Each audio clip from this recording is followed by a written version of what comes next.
ಇದು solar panel ಅಂತ ಹೇಳ್ತೀವಿ. ಓಕೆ. ಇದರಿಂದ ಪವರ್ ಜನರೇಟ್ ಆಗುವಂಥದ್ದನ್ನು ನೇರವಾಗಿ ಪಂಪಿಂಗ್ ಸಿಸ್ಟಮ್ಗೆ ನಾವು ಅಳವಡಿಕೆ ಮಾಡ್ಕೊಳ್ಳೋದ್ರ ಮೂಲಕ ಬೆಳೆಗಳಿಗೆ ನೀರನ್ನು ಬೆಳಗ್ಗೆ ಟೈಮೇ ಅಂದರೆ ರಾತ್ರಿ ಹೊತ್ತಲ್ಲಿ ಹೋಗಿ ನಾವು ನೀರು ಕಟ್ಟಬೇಕು ಆ ಒಂದು ಅವಶ್ಯಕತೆ ಇಲ್ಲ. ಓಕೆ. ಈ ಒಂದು ಪವರ್ ಪ್ರಾಬ್ಲಮ್ ಇರೋದ್ರಿಂದ ರೈತರಿಗೆ ಅನುಕೂಲಕರ ಆಗುವಂಥ ಟೈಮಲ್ಲಿ, ಬೇಸಿಗೆ ಟೈಮಲ್ಲಿ ತುಂಬಾ ಎಫಿಷಿಯೆಂಟ್ ಆಗಿ ಅವರ ಬೆಳೆಗಳಿಗೆ ನೀರು ಉಣಿಸೋದಕ್ಕೆ ಅನುಕೂಲ ಆಗುತ್ತೆ. ಅಂದರೆ ಈಗ ಬಾವಿಗಳಿಂದ ನೀರು ಹೊಡೆಯೋ ಥರನಾ, ಹೇಗಿದು ಸರ್? ಇದರಲ್ಲಿ ನಿಮಗೆ ನೀರಿನ ಮೂಲ ಯಾವುದೇ ಆಗಿರ್ಬೋದು. ಓಕೆ. ಬೋರ್ವೆಲ್ ಅದು ಆಗಿರ್ಬೋದು. ಬೋರ್ವೆಲ್ಲಿಂದನೂ ಎಷ್ಟು ಶಕ್ತಿ ಇರುತ್ತೆ? ಬೋರ್ವೆಲ್ ನೀವು 1000 ಅಡಿವರೆಗೂ ನೀವು ಬೋರ್ವೆಲ್ ಪಂಪನ್ನು ಬಿಟ್ಕೋಬೋದು. ಡಿಪೆಂಡ್ಸ್ ಅಪಾನ್ ನಿಮ್ಮ ಬೋರ್ವೆಲ್ನ ಡೆಪ್ತ್ ಮತ್ತು ನಿಮ್ಮ ಇರಿಗೇಟೆಡ್ ಏರಿಯಾ ಮೇಲೆ ನಾವು ಪಂಪನ್ನು ಡಿಸೈಡ್ ಮಾಡಿ ಕೊಡ್ತೀವಿ, ಸೂಟಬಲ್ ಪಂಪನ್ನು. ಓಕೆ. ಸೊ ನೀವಿಲ್ಲಿ ನೋಡ್ಬೋದು ನೋಡಿ, ಇಲ್ಲಿ ಬಿಸಿಲು ಬರ್ತಿದ್ದಂಗೆ ನೀರು ಸ್ವಲ್ಪ ಫೋರ್ಸ್ ಬರೋಕ್ಕೆ ಸ್ಟಾರ್ಟ್ ಆಯಿತು. ಇವರು ಡೆಮೋ ಪರ್ಪಸ್ಗೆ ಇಲ್ಲಿಂದನೇ ನೀರು ತೊಗೊಂಡು ಇಲ್ಲೇ ವಾಪಸ್ ಬಿಡೋ ಥರ ಒಂದು ಮೆಕ್ಯಾನಿಸಮ್ ಮಾಡಿದ್ದಾರೆ. ಇದು ಸೋಲಾರ್ ಪ್ಯಾನಲ್ಲು ಚೆನ್ನಾಗಿದೆ. ಸೊ ಇದಕ್ಕೆ ಸೋಲಾರ್ ರಿಲೇಟೆಡ್ ಬೇರೆ ಪಂಪ್ಗಳು ಬರುತ್ತಾ ಅಥವಾ ಹೇಗೆ? ನಾರ್ಮಲ್ ಪಂಪಿಂಗ್ ಸಿಸ್ಟಮ್ಗೆ ಯೂಸ್ ಮಾಡ್ಬೋದು. ಬಟ್ ಎಸ್ಪೆಷಲಿ ವೋಲ್ಟೇಜ್ ಮತ್ತು ಕರೆಂಟ್ ಡಿಸೈನು ಸೋಲಾರ್ ಪಂಪಲ್ಲಿ ಡಿಫ್ರೆಂಟ್ ಇರುತ್ತೆ. ಲೋ ವೋಲ್ಟೇಜ್ ಆಪ್ರೇಟ್ ಆಗೋ ಥರ ಇದನ್ನ ಡಿಸೈನ್ ಮಾಡಿರ್ತಾರೆ. ಓಕೆ.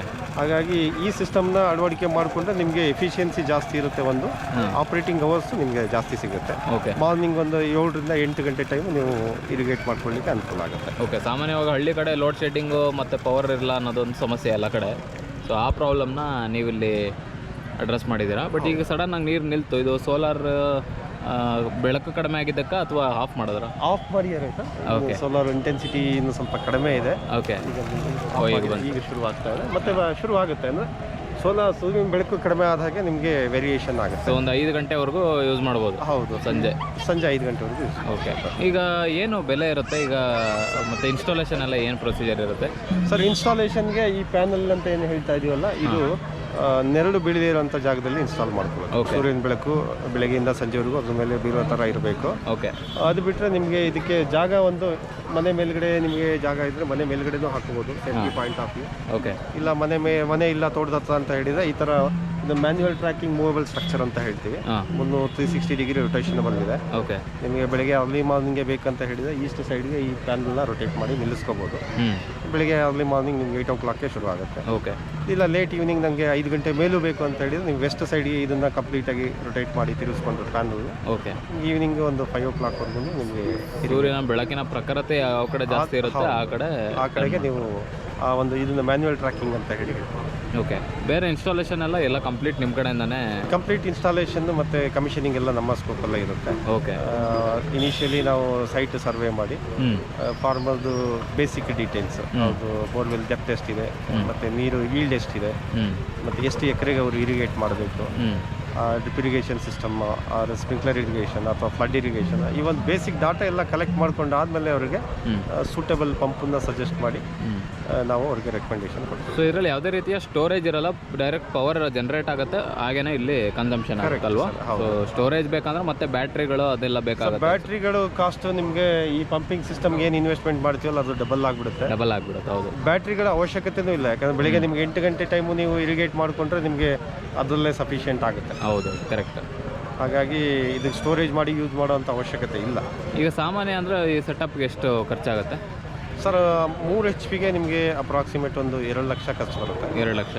ಬೋರ್ವೆಲ್ಗಾದರೆ ಪೈಪು ಮತ್ತು ಕೇಬಲ್ಲು ರೈತರ ಸ್ಕೋಪಲ್ಲೇ ಇರುತ್ತೆ, ಅದನ್ನು ಅವ್ರು ಕೊಡಬೇಕಾಗುತ್ತೆ. ಓಪನ್ ವೆಲ್ಗಾದರೆ ಆ ಥರದ್ದೊಂದು ಪ್ರಾಬ್ಲಮ್ ಬರಲಿಕ್ಕಿಲ್ಲ, ಯಾಕೆಂದರೆ ಸಬ್ಮರ್ಸಿಬಲ್ ಪಂಪ್ಗೆ ಅದಕ್ಕೆ ಕೇಬಲ್ ಒಂದು 10 ಮೀಟ್ರ್ 20 ಮೀಟ್ರ್ ಅಷ್ಟೇ ರಿಕ್ವೈರ್ಮೆಂಟ್ ಇರುತ್ತೆ. ಓಕೆ. ಬಟ್ ಬೋರ್ವೆಲ್ಗಾದರೆ ನಾವು 2 HP ಅಪ್ ಟು 30 ಮೀಟ್ರ್ ಅಂದರೆ ಅರೌಂಡ್ ಒಂದು 100 ಫೀಟ್ವರೆಗೂ ರೆಕಮೆಂಡ್ ಮಾಡ್ತೀವಿ. ಓಕೆ. ಇನ್ನು 5 HP ಆಯಿತು ಅಂತ ಹೇಳಿದ್ರೆ 300 ಅಡಿವರೆಗೂ ರೆಕಮೆಂಡ್ ಮಾಡ್ತೀವಿ. ಓಕೆ. ಇನ್ನು 7.5 HP ಆಯಿತು ಅಂದರೆ 450 ಅಡಿವರೆಗೂ ರೆಕಮೆಂಡ್ ಮಾಡ್ತೀವಿ. ಓಕೆ. 10 HP ಎಲ್ಲ ನಮಗೆ 600 ಅಡಿ. 10 HP ಮೇಲೆ ಹೋದರೆ 600 ಅಡಿ ಮೇಲೆ ಹೋಯಿತು ಅಂತ ಹೇಳಿ ಅವರ ರಿಕ್ವೈರ್ಮೆಂಟ್ ನೋಡಿಕೊಂಡು HP ಮತ್ತು ಸ್ಟೇಜನ್ನು ಡಿಸೈಡ್ ಮಾಡಿ ಕೊಡ್ತೀವಿ ನಾವು. ಸೊ ಡೌನ್ ಇದ್ದಷ್ಟು ಇಲ್ಲಿ ಕಾಸ್ಟ್ ಕೂಡ ಹಂಗೆ ಇನ್ಕ್ರೀಸ್ ಆಗ್ತದೆ, ಕೆಪಾಸಿಟಿ ಜಾಸ್ತಿ ಬೇಕಿರೋದ್ರಿಂದ. ಹೌದು. ಮತ್ತು ಇರಿಗೇಟೆಡ್ ಲ್ಯಾಂಡ್ ಎಷ್ಟಿದೆ ಅವ್ರದ್ದು, ಕೆಲವರಿಗೆ 1 ಎಕರೆ 2 ಎಕರೆ ಇರುತ್ತೆ, ಇಲ್ಲ ಕೆಲವರಿಗೆ 10 ಎಕರೆ 20 ಎಕರೆ ಬೇಕು ಅಂತ ಹೇಳ್ತಾರೆ. ಅದೆಲ್ಲ ಬೇಸಿಕ್ ಪ್ಯಾರಾಮೀಟ್ರನ್ನ ನಾವು ಡಿಸೈಡ್ ಮಾಡಿಕೊಂಡು ಕಾಸ್ಟಿಂಗ್ನ ಡಿಸೈಡ್ ಮಾಡೋದು. ಓಕೆ. ಸರ್ಕಾರದಿಂದ ಯಾವುದಾದ್ರೂ ಸಬ್ಸಿಡಿ ಥರ ಏನಾದ್ರು ಇದೆಯಾ ಸರ್? ಇತ್ತೀಚೆಗೆ ತೋಟಗಾರಿಕೆ ಇಲಾಖೆಯಲ್ಲಿ ಒಂದು ಸ್ಕೀಮನ್ನು ಲಾಂಚ್ ಮಾಡಿದ್ದಾರೆ ರೈತರಿಗೆ, ಪಂಪ್ ಸೆಟ್ ಸಂಬಂಧಪಟ್ಟಾಗ ಸೋಲಾರ್ ಪಂಪ್ ಸೆಟ್. ಅದರಲ್ಲಿ 3 HP ನಿಮಗೆ ಒಂದು ಲಕ್ಷ ಸಬ್ಸಿಡಿ ಕೊಡ್ತಾ ಇದ್ದಾರೆ. ಅದು ಟೋಟಲ್ ಯೂನಿಟ್ ಕಾಸ್ಟ್ 2 ಲಕ್ಷ ಆಗುತ್ತೆ. ಓಕೆ. 1 ಲಕ್ಷ ಸಬ್ಸಿಡಿ ಬರುತ್ತೆ, ಇನ್ನು 1 ಲಕ್ಷ ರೈತರು ಕಟ್ಟಬೇಕಾಗುತ್ತೆ. ಓಕೆ. ಇನ್ನು 5 HP ಬಂದರೆ ಟೋಟಲ್ 3 ಲಕ್ಷ ಎಸ್ಟಿಮೇಟೆಡ್ ಕಾಸ್ಟ್ ಆಗುತ್ತೆ. ಅದು ಹಾಂ. ಅದರಲ್ಲಿ 1.5 ಲಕ್ಷ ಸಬ್ಸಿಡಿನ ಗೌರ್ಮೆಂಟ್ ಕೊಡುತ್ತೆ, ಇನ್ನು 1.5 ಲಕ್ಷನ ರೈತರು ಕಟ್ಟಬೇಕಾಗುತ್ತೆ. ಓಕೆ. ಓಕೆ. 7.5 HP ಬಂದರೆ 4,25,000 ಟೋಟಲ್ ಕಾಸ್ಟ್ ಆಗುತ್ತೆ.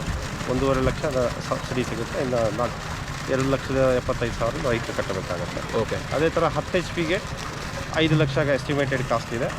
1.5 ಲಕ್ಷ ಗೌರ್ಮೆಂಟ್ ಕೊಡುತ್ತೆ, ಇನ್ನು 3.5 ಲಕ್ಷ ರೈತರು ಕಟ್ಟಬೇಕು. 10 HP ಮೇಲೆ ಈಗ ಸದ್ಯದ ಪರಿಸ್ಥಿತಿಯಲ್ಲಿ ಯಾವುದೇ ಥರದ ಸಬ್ಸಿಡಿ ಇಲ್ಲ. ಓಕೆ.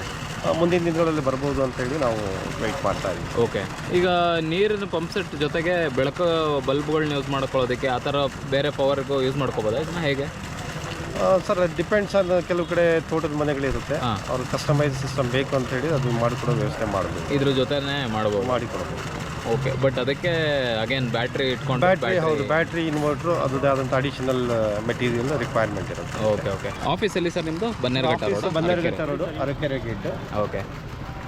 ನೀವು ಆಫೀಸಿಗೆ ಬೇಕಾದರೂ ಬಂದು ಭೇಟಿ ಮಾಡ್ಬೋದು, ಮಾಹಿತಿ ತಿಳ್ಕೊಳ್ಳೋದಕ್ಕೋಸ್ಕರ. ಇಲ್ಲ ಫೋನಲ್ಲಾದರೂ ನೀವು ಓಕೆ ಕರೆ ಮಾಡಿ ಇನ್ಫಾರ್ಮೇಷನ್. ಓಕೆ. ರೈತರಿಗೆ ತುಂಬಾ ಉಪಯೋಗ ಆಗುತ್ತೆ ಇತ್ತೀಚಿನ ಪರಿಸ್ಥಿತಿನಲ್ಲಿ. ಯಾಕಂದರೆ ಬೇಸಿಗೆನಲ್ಲೇ ನಮಗೆ ಬೆಳೆಗಳಿಗೆ ನೀರು ಬೇಕಾಗಿರುವಂಥದ್ದು. ಕರೆಂಟ್ ಸಮಸ್ಯೆ ಶುರುವಾಗೋದೇ ಬೇಸಿಗೆನಲ್ಲಿ. ಹೌದೌದು. ಹಾಗಾಗಿ ತುಂಬಾ ಎಫೆಕ್ಟಿವ್ ಆಗಿ ಯೂಸ್ ಮಾಡ್ಕೋಬೋದು. ಸರ್ಕಾರ ಇದ್ರ ಬಗ್ಗೆ ಇನ್ನೂ ಹೆಚ್ಚಿನ ಒಂದು ಗಮನ ಕೊಟ್ಟು ರೈತರಿಗೆ ಅನುಕೂಲ ಆಗೋ ಥರ ಮಾಡಿಕೊಟ್ರೆ ತುಂಬಾ ಉಪಯೋಗ ಆಗುತ್ತೆ. ಹೌದು. Okay sir, thank you so much. Thank you sir. Sridhar ಅಂತ ಹೇಳಿ ಮೆಗಾ ಅಗ್ರಿಟೆಕ್ ಪ್ರೈವೇಟ್ ಲಿಮಿಟೆಡ್ ಸಂಸ್ಥೆಯ ಮ್ಯಾನೇಜರ್ ಆಗಿ ವರ್ಕ್ ಮಾಡ್ತಾ ಇದ್ದೀನಿ. ಓಕೆ.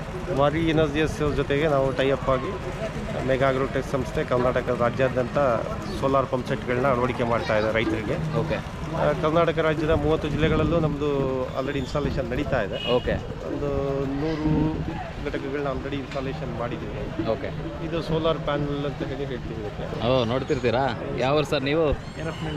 ಹೌದಾ, ಖುಷಿ ಆಯಿತು ಮಾತಾಡಿ. Thank you sir. Thank you so much.